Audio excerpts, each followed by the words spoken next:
Hello, teacher. My name is Fry. This is my daily routine. In the morning, I always wake up at 3:30 a.m. I take a shower and then I go to my work in the mine.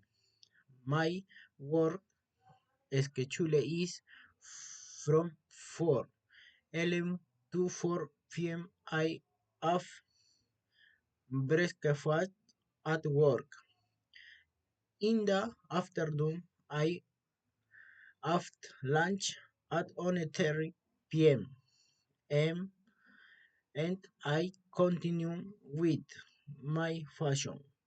In the evening, I fast my class at Certus.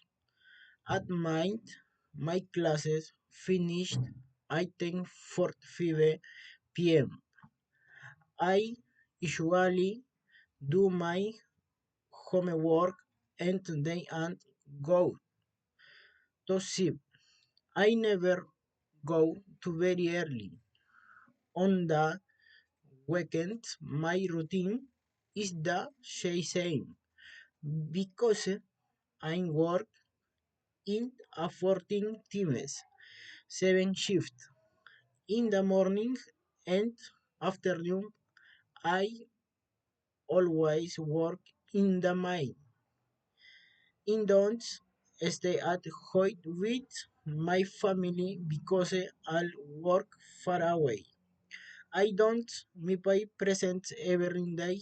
I return home after 14 days of work at night. I speed and prefer the next day.